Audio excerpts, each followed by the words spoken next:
বন্ধুরা, যদি আমি আপনাকে বলি আমেরিকার সবচেয়ে গোপন সুপারসনিক বোমার সেই B-1B লেন্সার হঠাৎ করেই বেঙ্গালুরুতে নেমেছে, আর এটি মোটেও কোনো সাধারণ মিলিটারি ভিজিট নয়, বরং এমন একটি গেমের শুরু যার পরিণামে ভারতের হাতে চলে আসতে পারে মার্কিন সুপার হেভি অস্ত্র 50% ডিসকাউন্টে।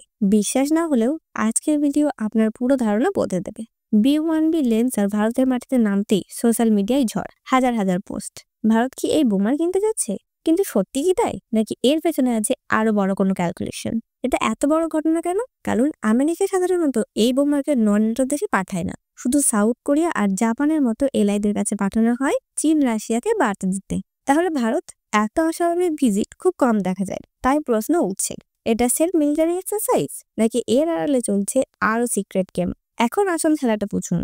গত মাসেই ভারত ও আমেরিকা হঠাৎ 10 বছরের সামরিক চুক্তি সাইন করলো। বাইরের দুনিয়ায় যতই সমালোচনা করুক, ভারত ভেতরের মাস্টার প্ল্যান ছিল একটাই: ভবিষ্যতে আমেরিকান সেনাবাহিনী ব্যবহার করা সব অস্ত্র 50 থেকে 60% ডিসকাউন্টে নেওয়ার সুযোগ। প্রশ্ন হচ্ছে, কেন আমেরিকা এত বড় ছাড় দেবে?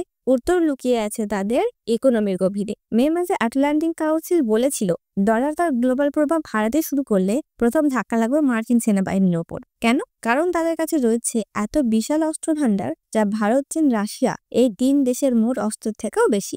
এতগুলো মেনটেন করার খরচ বহন করা অসম্ভব। তার উপর জেপি মর্গানের জুলাই রিপোর্ট অনুযায়ী ডলার দ্রুত রিজার্ভ কারেন্সির ক্ষমতা হারাচ্ছে। শুধু 2025 সালে ডলারের শক্তি কমেছে 11%। আর এর ফল, আমেরিকার সরকার বারবার শাটডাউনে যাচ্ছে, সৈনিকরা খাবারের লাইনে দাঁড়াচ্ছে। এমন দৃশ্য ভারত, চীন, রাশিয়ায় কল্পনাও করা যায় না। এর মাঝে ট্রাম্প ঘোষণা করে দিয়েছেন ডিফেন্স, হেলথ, এডুকেশন সবকিছুতে $1 ট্রিলিয়ন কাট আসছে। অর্থাৎ সামনে ভয়ঙ্কর মার্কেট ক্রাশ। আর ডলার ক্রাশ মানে মার্কিন অস্ত্রের দামও crush.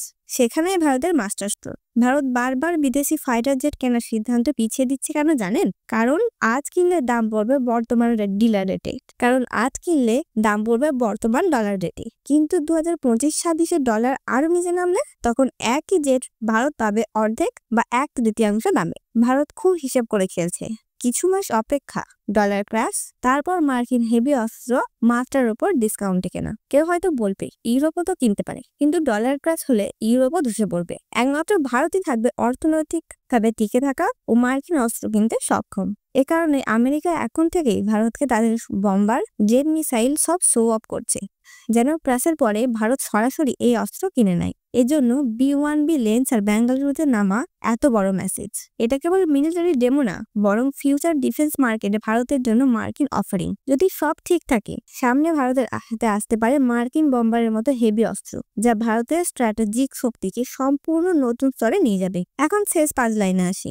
Bharat America trade deal প্রায় ফাইনাল। ডিল সাইন হলেই 2-4 মাসের মধ্যে মার্কিন ইকোনমি বড় ধাক্কা খেতে পারে, এটা অর্থনীতি বিশ্লেষকরা বলেই দিচ্ছেন। আর তখনই আসবে ইতিহাসের সবচেয়ে বড় মিলিটারি গিয়ার ট্রান্সফার। ভারত যদি সঠিক সময়ে পদক্ষেপ নেয়, তবে রাতারাতি ভারতীয় বাহিনীর শক্তির স্তর পাল্টে যাবে। বন্ধুরা, ইতিহাসের মোড় ঘুরতে চলেছে এবং আমরা হয়তো সেই মুহূর্তের সামনে দাঁড়িয়ে আছি, যেখানে ভারত সুপার পাওয়ার হওয়ার শর্টকাট কিনে ফেলবে। আপনার মন্তব্য কমেন্টে জানান। আর ভিডিও ভালো লাগলে লাইক, শেয়ার ও সাবস্ক্রাইব করে সঙ্গে থাকুন। জয় হিন্দ।